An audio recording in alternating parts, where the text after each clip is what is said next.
saiu um estudo recente do MIT e ele fala, vamos entender por que existe esse juridiquês. Onde surgiu? Por que ele é aplicado se ninguém gosta? E aí ele mostra, dados demonstram que nem os advogados gostam.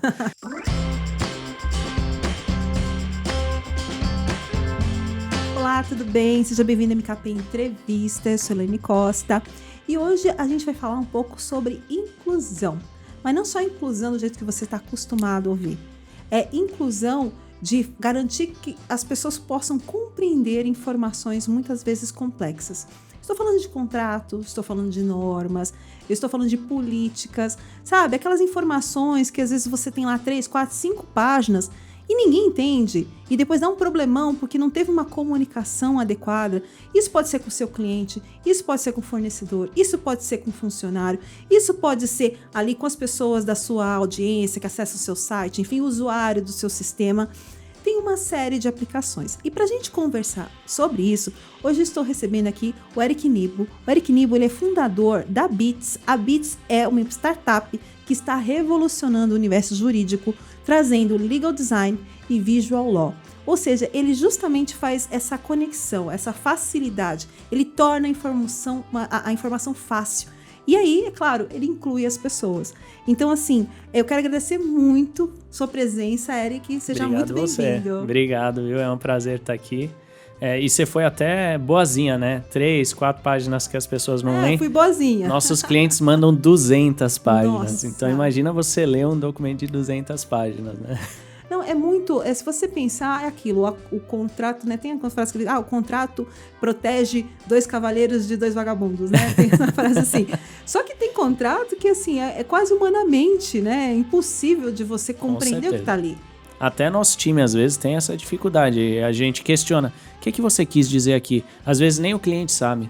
Porque aquele contrato que está ali passou uma década sendo remendado e nunca foi refeito. Então, vai inserindo coisa ali dentro que não faz nem mais sentido.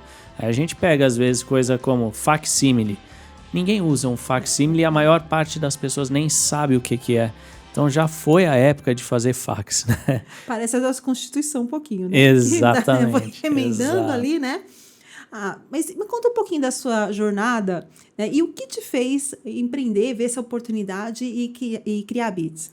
Bom, sou advogado, né? Então eu comecei num escritório, aí lá eu já vi que eu não me encaixava muito bem.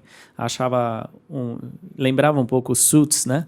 Então eu achava isso um pouquinho bizarro, assim, a forma de se comportar, etc. Meio que com castas, né? E aí eu não gostava disso. Então eu fui para a empresa. Na empresa eu gostei muito, né? Porque acho que todo mundo numa empresa está trabalhando por um propósito em comum. É diferente de um escritório, onde você está ali para resolver bomba de cliente e você só pega uma parte do problema. Então você não está construindo algo em conjunto com as pessoas. Mas na empresa eu ainda via algumas ineficiências do ponto de vista do jurídico, porque o jurídico se relaciona com todas as áreas. E aí as outras áreas não entendem o que o jurídico está fazendo. E aí geralmente o jurídico é o patinho feio da empresa. Então, cara, vamos fazer de tudo aqui para não passar pelo jurídico. Então, vamos fazer isso aqui sem contrato. Mas sem contrato eu não posso. Putz, então vai ter que passar pelo jurídico. E aí gerava esse problema sempre. Aquele trauma, né? Ai, meu Deus. Exato. Putz, vai travar lá. E aí, pensando nisso, eu comecei a ver, cara, o que a gente pode fazer para melhorar essa experiência? Porque eu até, como cliente de advogados, eu acho a experiência ruim. Então, hoje, eu sou advogado, mas eu contrato outros advogados também para resolver problemas nossos. E a experiência, muitas vezes, é ruim, porque as pessoas não pensam na jornada de compra, na jornada do serviço, no usuário, quem que é a persona, como que ela quer ser atendida. E aí a gente via muito sempre desse tipo de problema em várias áreas do jurídico. Aí eu falei, cara, deve ter outra forma de atender essas pessoas. E como produto final de um departamento jurídico ou de um advogado, em geral, no escritório, é sempre o documento, esse é o principal produto que a gente tem que resolver. E aí a gente começou a fazer isso de uma forma diferente, trazendo design, trazendo uma comunicação mais clara para surtir os efeitos que a gente espera desses documentos. E aí a gente começou a empresa pensando nisso. E assim, é muito legal o que vocês estão fazendo, porque realmente essa coisa da inclusão. Porque assim, quem tem uma certa facilidade com o contrato não entende, né? Quando chega numa pessoa que às vezes ela tem uma limitação, às vezes é um analfabeto funcional ali, né? Tem aquela coisa básica e ele não entende, né? Exato. E às vezes a gente está falando de normas do trabalho que ele vai ter que executar, o próprio contrato de trabalho dele, né? E aí aquilo, entendi, assinei. Não é porque assinou que ele entendeu, né? Exato. E aí tem muita discussão, né? Por exemplo, a maior parte de nós aqui assina um serviço como Netflix, por exemplo, ou tem um Tinder instalado, tem um WhatsApp instalado. Ninguém nunca leu os termos e condições de uso, nem a política de privacidade. E assim, não posso nem exigir que leiam, porque se você for ver alguns, tem uma comparação que é feita, tem alguns que são do tamanho de livros como Arte da Guerra, de Macbeth, do Shakespeare. Então, existem essas comparações. E aí você fala, cara, como que eu vou exigir que uma pessoa leia isso, né? Então, esse que é o grande problema. E a gente está falando de situações extremas aqui, talvez um analfabeto funcional, mas até a alta cúpula das empresas, do governo, juízes, não conseguem entender porque a forma de escrever do advogado acaba trazendo uma dificuldade, tanto linguística quanto de estrutura da frase, né? Então, o advogado, às vezes, inverte o sentido da frase, usa latim, usa jargão técnico, usa estruturas que não são comuns no dia a dia das pessoas e isso gera estranhamento, né? Pois é. E é o que você falou, eu já entrevistei vários advogados aqui e muitos falaram isso, né? Que às vezes a gente acha que o juiz, né? O juiz sabe tudo. Só que às vezes tem várias que não são específicas, né? Exatamente. E aí o juiz ele recebe literalmente de tudo. Exato. Então ele não tem como ser especialista. Então quem que vai, digamos, o advogado que vai se dar bem, entre aspas, é aquele advogado que ele conseguir ser claro o suficiente. Exatamente. E aí a gente até brinca, né? Eu acho que tem muito conhecimento nos ditados populares, né? Então tem dois que a gente sempre usa, né? Você não entendeu? Quer que desenhe? Esse é um. E o outro é uma imagem vale mais do que 1000 palavras. Então a gente usa isso no dia a dia e é assim que a gente consegue convencer uma pessoa, eliminar atritos, melhorar a eficiência das organizações usando esse tipo de comunicação, né? E assim, isso fica muito claro que a gente vê o crescimento dos vídeos nas redes sociais. Exato. Né? E não é só o vídeo de conteúdo, mas muitas vezes a empresa faz um vídeo explicando uma coisa mesmo, ali desenhando, literalmente. Exatamente. E a gente faz isso, tá? Então, por exemplo, tem um cliente nosso que é da área de celulose e a gente sabe, lá no meio de sei lá onde, no meio do Brasil ali, tá ali no meio da floresta com as árvores, só que você precisa garantir que essas pessoas sigam as políticas da empresa, porque, primeiro, a política existe ali para eliminar risco para a empresa. Um segundo ponto é que determinadas coisas que você faz podem impactar em contratos. Então, você agora está descumprindo uma regra contratual. Então, eu tenho que passar essa informação para essas pessoas. Essas pessoas não vão parar ali no meio da extração da madeira. Opa, deixa eu ver lá o que o contrato falava que eu podia ou não podia fazer, ou a política falava que eu podia ou não podia fazer. A gente transformou isso em vídeo, a pessoa só saca o celular, tá aqui as regras, e aqui eu já sei o que eu vou fazer, elimina o risco da empresa. Então aí é um exemplo, né? A gente pode usar vídeo, áudio, pode usar imagem, pode usar só o texto, só que um texto talvez mais direto, mais claro. Estrategicamente pensado, né? Exatamente. É muito interessante isso. E o que eu queria que você comentasse, assim, não é uma coisa só para grande empresa também. São pequenas empresas também para coisas do dia a dia delas ali, desde um regulamento para as pessoas que trabalham ali com elas, até explicar para o cliente qual é a relação, né, entre o fornecedor e o cliente ali, né? Exato. Hoje a gente brinca, onde tiver burocracia tem mercado para gente. Então, onde tiver papelado, onde tiver uma forma de comunicação, seja um documento, seja um aviso, seja uma política, um regulamento, qualquer coisa a gente consegue ajudar, independentemente do tamanho, né? E aí a gente tem, lógico, formas diferentes de ajudar. por exemplo, eu não tenho orçamento. O que a gente faz? A gente traz ali um software onde você pode fazer isso. Então, aí já para a linha de tecnologia. É uma grande empresa, tem um pepino enorme na mão, precisa resolver aquilo cirurgicamente. Aí eu entro com o meu time e aí a gente faz e resolve. Então, aí a gente tem várias formas. Hoje em dia, a gente está trabalhando muito com inteligência artificial. Então, todas as regras, toda a forma de lidar com os documentos que meu time tem, a gente agora encapsulou tudo dentro da inteligência artificial para que qualquer pessoa consiga fazer isso rápido, né? Então, acho que tem duas coisas aí importantes, orçamento e tempo. Então, tem gente que tem tempo para ter um projeto mais longo e tem orçamento para isso. Aí eu entro com o meu time. Tem gente que não, precisa ser rápido e barato. Aí a gente traz a inteligência artificial também para auxiliar nessa parte, né? Legal. Então, vocês treinaram uma inteligência para ela ter a capacidade de analisar o que seja, Exato. normas e tal, e conseguir transcrever isso de um jeito mais simples. Isso, ela hoje analisa qualquer tipo de documento ali, principalmente contratos, né? Então, ela analisa, ela extrai informação importante ali, a gente entra com as regras de revisão de texto. Então, vamos dizer um exemplo, né? Na linguagem jurídica é muito comum escrever na voz passiva. Só que a voz passiva faz com que você use mais palavras e demora mais para uma pessoa assimilar aquela informação. Então, a gente já traduz para a voz ativa. Então, a inteligência artificial vai fazer essas correções e melhorias no texto. Depois que ela faz isso, tem uma outra inteligência artificial que vai verificar se tem erros e ela aponta os erros e corrige de novo. E por último, aí entra uma inteligência artificial só de design. Aí ela vai lá e monta toda a estrutura do documento para que seja agradável de ler e que seja mais fácil usando recursos de design para facilitar o acesso à informação. Muito legal. Então assim, vocês já estão há muito tempo utilizando IA? De onde que veio a ideia de já pegar o time, pegar o conhecimento do time e colocar para IA? Então, o que acontece? Há uns 3 anos atrás, alguns investidores começaram a falar com a gente, eles esperavam que a gente tivesse isso. E aí a gente começou a ver que tanto investidores quanto potenciais clientes falavam, então só joga o meu documento ali e sai pronto? A gente falou, bom, as pessoas esperam isso, então vamos entregar isso.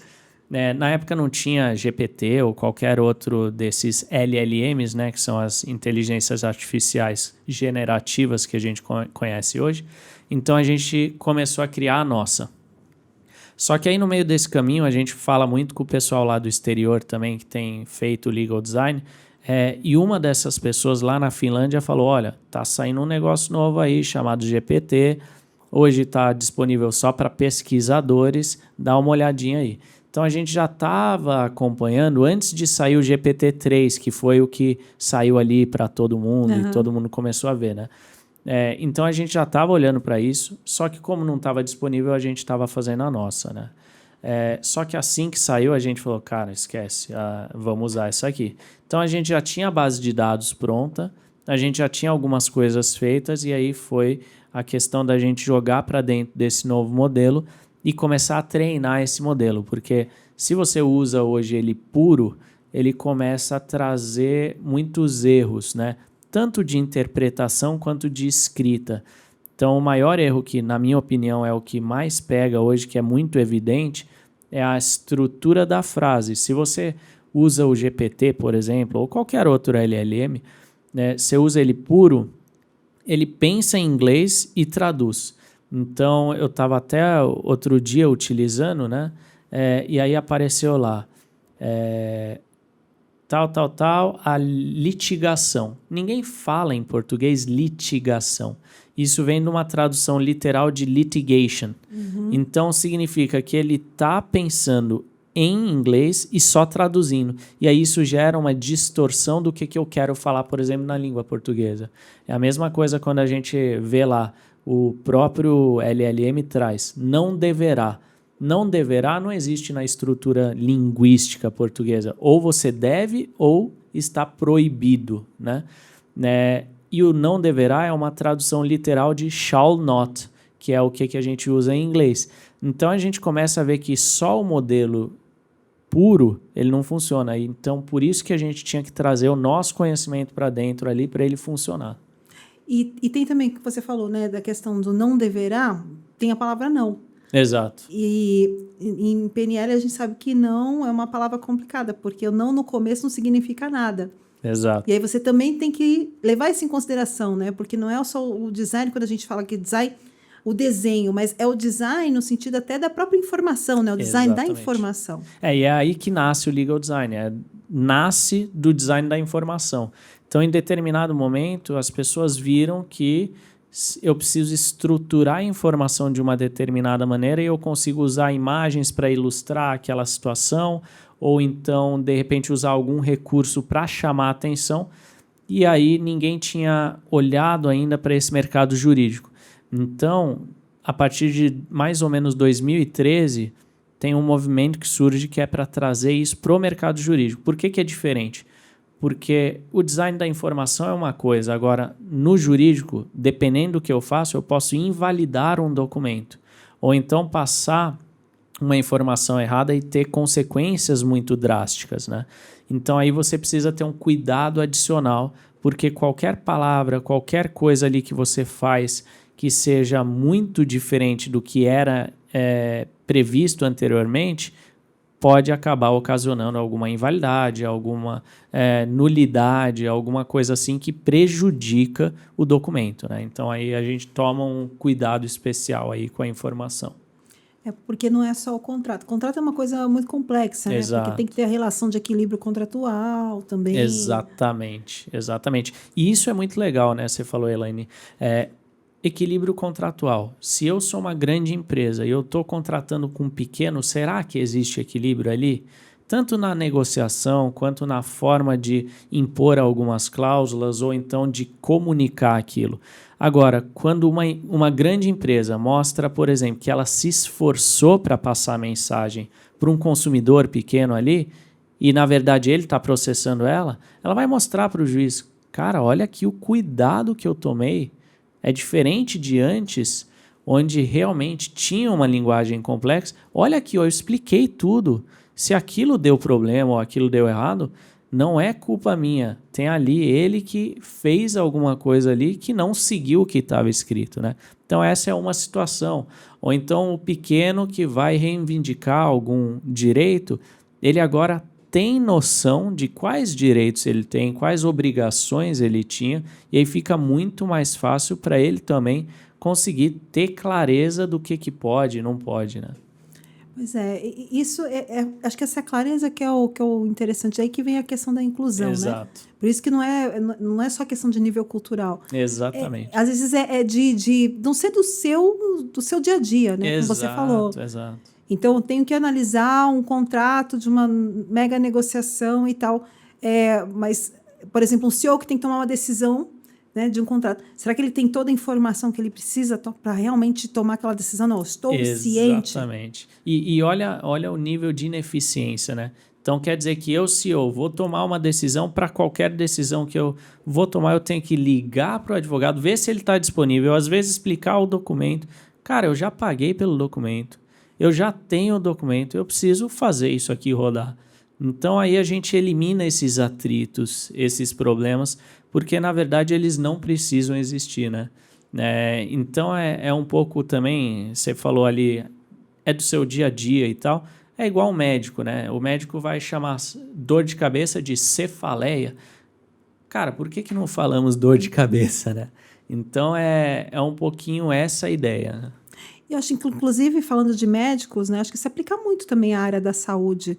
Porque, por exemplo, termos de consentimento. Exato. Né? Aí é onde a gente entra. Porque quem entende aquilo ali, né? Exato. Assim, às vezes tem tanto termo técnico ali que o próprio médico também fica com medo. Cara, eu tenho que avisar que isso aqui é um procedimento cirúrgico que pode levar à morte da pessoa. Agora, se está ali falando, você vai morrer, cara, não vou fazer essa cirurgia. Mas às vezes a pessoa precisa. Então, como é que eu coloco isso de uma forma mais positiva para a pessoa, ou mostrando que isso é só uma possibilidade e ela deve estar atenta, ou então até se responsabilizar por isso. Então, aí tem formas de você comunicar essa informação de várias maneiras. Uma mais negativa, outra mais positiva. Uma também onde a pessoa tem o conhecimento do que está ali e aí ela consegue mostrar que ela teve esse conhecimento. Então, tem várias formas da gente passar essa informação. E é super importante, assim, eu lembrei do médico, né? Mas assim, acho que toda área tem. Toda a Sei área. lá, toda a área. engenheiros, elétricos, civil. Assim, ele foi lá fazer a casa da pessoa, É isso aí. né? Foi reformar um apartamento, né? Vamos quebrar essa parede aqui. Mas assim, tá claro os riscos, né? Em relação a isso.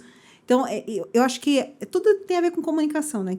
Com certeza. Combinado não sai caro, mas desde que as pessoas entendam, né, o que foi combinado. Exatamente, é isso. Porque aí outro ditado popular, né? Combinado não sai caro. Beleza, vamos combinar aqui, tá tudo claro, a gente vai seguir isso. Ninguém entra numa relação para já destruir essa relação, né? Então, às vezes acontece alguma coisa no meio desse caminho que faz com que essa relação se deteriore. E aí pode ser muito também porque as pessoas não entenderam. Você falou da construção, um dos casos que a gente tem ali em construção, que acontecia muito, é gerar processo, porque em determinado momento a correção dos valores que você está pagando por um imóvel passa de INCC, que é um dos índices que corrige, para IPCA. Aí a pessoa fala, opa, pô, até agora era INCC, agora você põe IPCA, que é mais caro. Só que estava previsto no contrato que enquanto não entrega as chaves é INCC, entregou as chaves é IPCA. Sim. Aí a pessoa assinou isso, leu isso, não entendeu, e aí entra com o processo. Então aí, como que eu faço também para desafogar o judiciário, para desafogar a empresa que está tomando o processo de um negócio que as pessoas concordaram, né? Ou então até... Em outras áreas, você falou do elétrico. Hoje, um dos nossos principais clientes é o setor de energia. Porque eu tenho agora uma possibilidade de contratar o que eles chamam de energia livre, né? Você não é mais consumidor só de um fornecedor, você pode escolher. Aí as pessoas ficam, mas como assim? Como vai chegar a minha energia? Quem que eu estou contratando, como, qual que é o preço. E aí eu preciso passar isso para as pessoas, né? Então, tem algumas coisas aí, principalmente setores, que vão exigir isso. Seguros, por exemplo, é um dos que a gente mais atua. Acho que ninguém aqui na vida leu a própria apólice, né? E se leu também. Exato, não adiantou pouco, nada, né? Começa que prêmio às vezes não é o que você ganha. Sinistro, cara, o que é isso, né? Então... começa franquia, né? Franquia é o quê?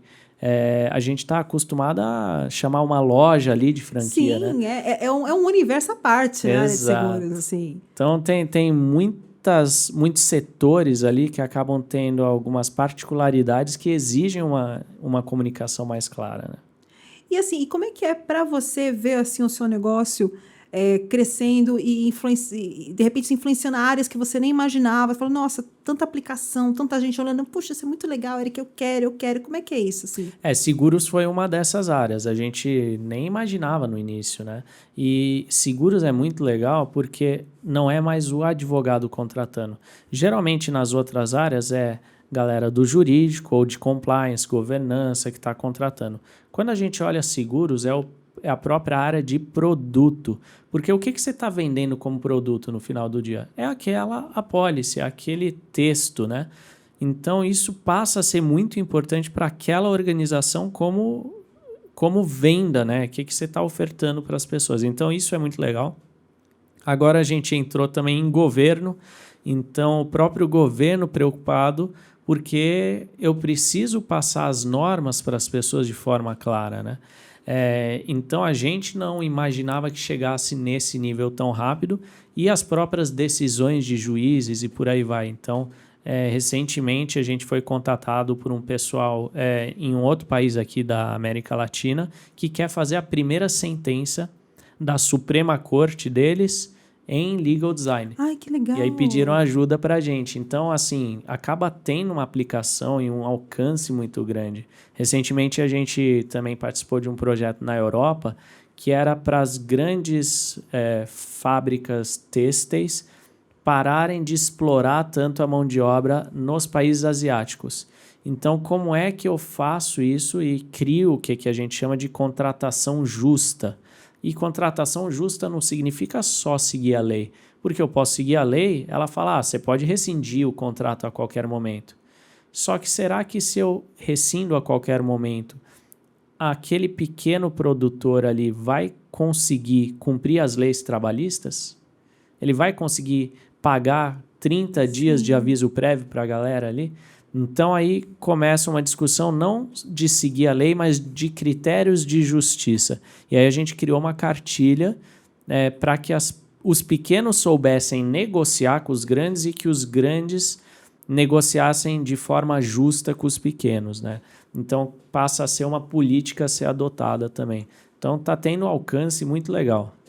Isso é muito legal, né? É muito legal você ver essa sua ideia Exato. crescer e ter alcances que você não nem imaginava no começo, né? Exato. E acho que o mais legal é quando a gente começa a trabalhar com concorrentes também, né? Então, a gente sempre faz muito contato com a galera lá fora, seja aqui na América do Sul, na Europa, aqui dentro do Brasil a gente fala muito com os concorrentes também, porque no final, se tá todo mundo nesse movimento, quanto mais as pessoas conseguem aprimorar essa técnica, melhor para o mercado. Começa a abrir um mercado maior, começa a gerar muito mais efeito, e aí você cria um efeito manada, né? Então, o nosso objetivo como empresa passou a ser, desde que a gente focou só nisso, passou a ser, vamos mudar a forma como as pessoas fazem documentos. Não queremos mais ver documentos como eram feitos antes, né? Então, aí meio que a gente está tentando fazer isso acontecer. É uma quebra de paradigma, né? Com certeza. Porque a gente vem de pensar que contrato tem que ser uma coisa complexa, burocrática, você precisa sempre da figura do advogado. E você está falando, não, vamos simplificar, vamos facilitar, para que todas as pessoas possam se comunicar melhor, se compreender melhor ali. Exato. Evitar ações, né? As pessoas tenham essa facilidade aí, porque realmente desafogar o judiciário é fundamental, né? Com certeza. E é legal você falar isso, porque saiu um estudo recente do MIT, e ele fala, vamos entender por que existe esse juridiquês. Onde surgiu? Por que ele é aplicado se ninguém gosta? E aí ele mostra, dados demonstram que nem os advogados gostam. Aí ele pega um grupo de pessoas leigas, né? Leigas que eu digo não formadas em direito, e aí ele fala, escreve uma lei. Aí escreve um outro texto. Quando ele vai escrever um texto normal, ele escreve normal. Quando ele vai escrever uma lei, ele muda totalmente a forma de escrever. Ele não é advogado, mas começa a escrever difícil. Então, existe meio que algo na cabeça das pessoas enraizado de que lei ou qualquer coisa jurídica tem que ser complicado. Então, imagina, você tá com uma linguagem só porque alguém falou, agora escreve jurídico. Pum, mudou. Né? Exato. E aí fica impossível de entender, né? E realmente não tem necessidade, porque a gente precisa, se você pensar qual que é o objetivo de tudo isso, é um acordo entre as partes. Exato. Que seja bom para os dois. Né? Então, você não precisa de uma linguagem tão rebuscada, você precisa que as pessoas compreendam, né? Exatamente, exato. E esse estudo é muito legal, porque agora eles estão começando a buscar a raiz de onde surgiu isso de que tem que escrever difícil, né? Então, MIT, né, Estados Unidos, eles estão agora olhando para as primeiras normas lá na Inglaterra para ver, cara, beleza, os Estados Unidos vieram da Inglaterra, então agora vamos analisar lá atrás o que estava acontecendo e quando isso começou, né? E eles brincam que é mais ou menos aquela ideia do mágico, né? O mágico fala na hora de lançar os truques ali, fala umas coisas meio esquisitas, rebuscadas, que meio que dá aquela pompa, né? E aí eles comparam o advogado a esse mágico, né? Então, se falar dessa forma difícil, meio que dá esse poder, talvez, extra-natural, né? Como é que é, assim, vocês são premiados no ranking da Sen-Open, né? Mudando um pouquinho de assunto, assim, para quem não conhece o ranking da Sen-Open, é um ranking que premia as empresas que trabalham com inovação aberta, né? Então, você pode explicar, algumas pessoas às vezes não sabem o que é inovação aberta, explicar o que é inovação aberta e como é que é legal vocês estarem no ranking, como é que isso ajuda vocês? Legal. A gente vem participando há muitos anos, né, desse ranking, acho que é muito, muito legal como reconhecimento, porque hoje a gente trabalha muito com empresas, né? E as empresas buscam inovar. E aí, às vezes, elas não conseguem inovar sozinhas dentro de casa. Então, elas chamam atores externos. E a gente é um desses atores, podem ter faculdades, podem ter clientes, etc., que vão ajudar essas corporações ou empresas a inovarem. É isso que a gente chama de inovação aberta. A empresa está aberta a ideias vindas de fora ou auxílio vindo de fora para inovar. Por que surgiu esse termo? Porque antes era aquela coisa que a gente via principalmente na indústria farmacêutica. Vamos esconder aqui, patente, vamos garantir que ninguém vai saber, isso aqui é segredo e isso é inovação. Não, agora a lógica de inovação é aberta, porque nem sempre eu vou ter o melhor time de inovação ali dentro, nem sempre eles têm a visão do todo ou de todos os problemas que a gente precisa resolver. Então, a minha organização tem que ser permeável à inovação vinda de fora. Então, esse que é o conceito de inovação aberta. E aí a gente ajuda muitas empresas a trazerem inovação por meio desse produto, né? Então, elas muitas vezes têm ineficiências que começam nessa forma de comunicar ou em documentos muito difíceis de entender. Quando a gente entra e melhora isso, eles têm uma percepção muito clara de que aquilo melhorou a vida da empresa e é por isso que a gente está todo ano aí entre os top 10 aí das 100 Open. Isso é muito legal, né? Então, assim, é legal esse reconhecimento, porque acaba te dando mais reconhecimento, né? Você tem o destaque ali de estar entre os top 10, né? De empresas que já fazem projetos de inovação aberta com outras organizações. E é um projeto, assim, é uma iniciativa super importante, porque realmente as empresas, elas acabam tendo aquele peso maior para inovar. Exatamente. E assim, até no início, a gente estava na categoria de EdTech, né? Porque no começo ninguém nem sabia que existia isso. Então a gente tinha que trazer isso como uma forma de ensino. Olha, pessoal, existe isso aqui, é assim que você faz, tal, tal, tal. Depois desse primeiro ano que a gente entrou ali entre as top 10 de EdTech, aí a gente passou a figurar todo ano entre os top 10 de Legal Tech, né? Então, o que a gente está trazendo é inovação jurídica. E aí, voltando lá para o começo da nossa conversa, jurídico era um dos departamentos onde não se via tanta inovação. Então, olha que interessante, né? A gente está ficando entre os top 10 de Legal Tech num mercado onde não tem tanta inovação a princípio.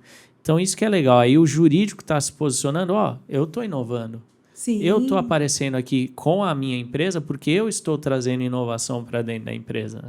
Não, isso é sensacional. Porque a gente estava até conversando em off, né?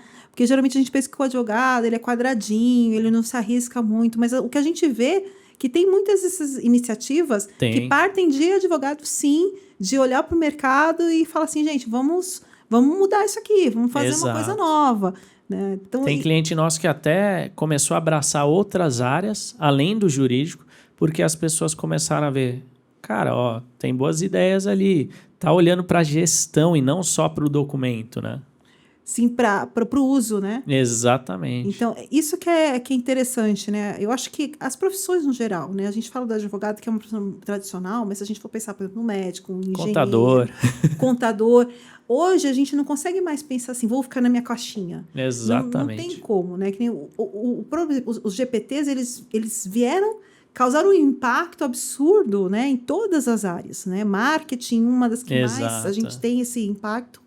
E assim, o que a gente tem que fazer? A gente tem que acompanhar o mercado.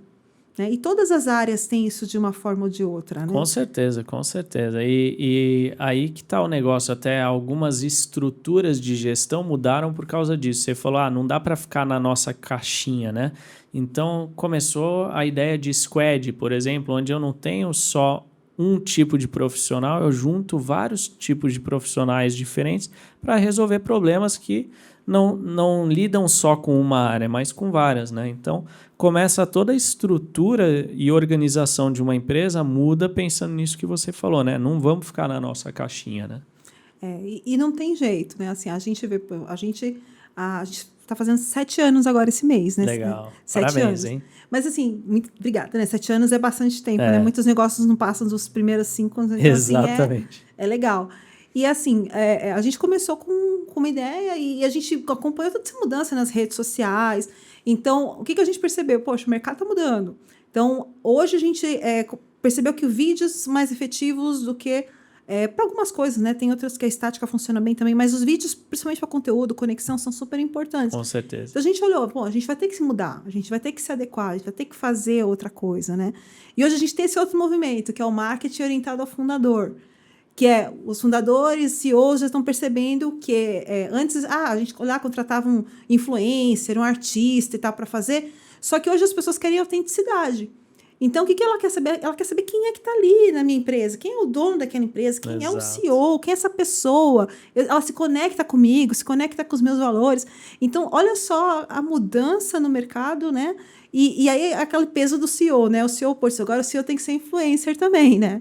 E às vezes nem só o CEO, né? Tem também essa onda que você falou, o employee influencer, né? Sim, então aí os próprios colaboradores virando influencers também, né? Muito forte isso no LinkedIn, né? Total. Muito no forte LinkedIn é um mundo à parte, né? Então, assim, a gente vê muito isso. A gente vê pessoas, às vezes, não tem Instagram e tal, mas no LinkedIn, como a pessoa coloca o dia a dia, coloca a empresa, aí marca a empresa, marca, nossa, engajamento. Então, é muito interessante isso, porque é a coisa da autenticidade, né? Total. Mostrar o por trás, behind the scenes, né? É isso aí. E assim, a gente vê que o vídeo se tornou algo tão importante para veicular essas informações ou comunicação que o Instagram, que dominava, meio que foi deixado de escanteio pelo TikTok, outra forma de trazer vídeo, aí o Instagram teve que meio que copiar também, né? E assim, eles falaram, o que é isso aqui? Né? E vamos lá agora, porque se a gente não for, vamos ficar para trás. Exato, e acho que é isso, o vídeo, né, ele traz esse rosto que talvez um post não tenha, né? E a gente via até alguns posts que performavam mais, era o quê? Que tinha a cara da pessoa ali. Sempre. E não o texto chapado, né? Sempre. Sempre foi, né? As fotos e, de preferência, fotos autênticas. Exato. Então, às vezes a gente pensa assim, foto de posicionamento é super importante, né? Você ter uma foto de perfil e tal. Só que as fotos que sempre vão mais longe são as fotos mais autênticas. É isso. E às vezes a galera investe muito em tentar deixar aquela maquiagem, né? Tudo bonitinho. E o que mais bomba é aquilo que é mais autêntico, original. Às vezes tem erro ali, mas aí as pessoas engajam porque mostra, às vezes, até que não foi um robô, que foi uma pessoa, né? Então, e assim, é por isso que até o crescimento do podcast, ele vem muito nessa linha. Porque o podcast, assim, a gente tem alguns temas, né? Mas a gente não tem muito isso roteiro, você vai falar assim, você vai falar assim. Exato. Então, a pessoa que está falando, ela está falando porque ela conhece, porque ela sabe mesmo, né? Então, você sente confiança. Então, assim, o Eric está falando da experiência dele, conhecimento dele. Então, não é nada ensaiado, não tem TP, não tem nada disso, né? Não, exato. E a gente tem acompanhado também, a gente olha muito, né, para os CGIs, né? Então, aqueles influenciadores digitais, porque a gente viu que alguns influenciadores profissionais trouxeram meio que uma imagem negativa para algumas empresas, né? Até por isso justificaria o CEO representar a própria empresa, né? E como que vocês estão vendo esse uso de influencers, vamos falar, gerados por computador hoje em dia? Então, olha, é assim, é um mercado em crescimento, tem algumas empresas que já têm. Você vê o próprio Magazine Luiza, ali é tem, incrível. Né, é sensacional, assim. E é uma tendência, né? É uma tendência, porque tem aquela coisa do meio termo, né? Então, a gente fala do CEO, é mais fácil o CEO ser o influencer da empresa quando ele é fundador. Exato, né? exato. Porque ele é fundador da empresa. Quando ele conhece, ele está emocionalmente conectado. Ele tem toda a história dele se permeia junto com a empresa. Exato. Assim, né? Agora, quando o CEO é um CEO de carreira, então já é um pouco mais difícil, porque às vezes ele fica lá 3, 4, 5 anos numa empresa, depois ele muda para uma outra empresa. Então a empresa acho que tem que pesar muito isso, o porte dela, né? E o quanto que... Isso não quer dizer que o CEO não possa fazer, acho que ele tem que fazer, né? Ele vai fazer naquele período que ele está como CEO, ok? Mas ela precisa ter a identidade dela. Então, dependendo do tamanho, né, do porte da empresa, ela vai precisar ter a própria identidade. Então, pode fazer sentido ter um influenciador como o Magazine Luiza tem. Né? E é incrível, né? Ali o pessoal está engajando com um negócio que é, vamos falar assim, falso, né? É louco. É um negócio digital e a galera realmente engaja e tem, às vezes, muito mais engajamento do que uma pessoa real, né? Mas, assim, a gente, historicamente, se você vê o perfil da Netflix, o perfil principalmente do Facebook, ele tem eles já fazem isso há muito tempo. Quer dizer, eles têm uma equipe, eles têm toda uma estratégia de branding ali da marca. Só que assim, o perfil tem uma personalidade muito clara, né? E é mais ou menos a mesma linha. Então, não tinha, digamos assim, uma pessoa, né? Mesmo que fosse uma figura ali digital, mas eles sempre tiveram essa identidade. O Ponto Frio também é um que sempre teve isso muito forte. O Ponto Frio já é mais assim, mas a Netflix, eles são até abusados nas respostas, né? Muito engraçado. A Red Bull e o Burger King é bem assim, né? Nossa, muito abusados, assim. E justamente por isso que as pessoas gostam, porque tem personalidade. Exato. Não, isso com certeza é muito importante. É muito importante. E a coisa do CEO também é assim, né? Porque aí o CEO, ele entra numa coisa que ele tem que meio que ter a personalidade dele. Com certeza. O que ele faz de diferente? O que é o diferencial dele, né? O que é aquilo que... Poxa, ele é esportista, triatleta. Não, ele é músico. Não, ele é o cara que ele adora fazer serviço social. Então, ele tem que ter o lado humano dele, né? Exato. Que é isso que vai fazer as pessoas se engajarem. Não é só ele ir lá dar conteúdo e falar, olha, eu fiz isso, eu sou muito bom e tal. Não, ele mostrar que tem um lado humano, que ele erra também, que às vezes ele...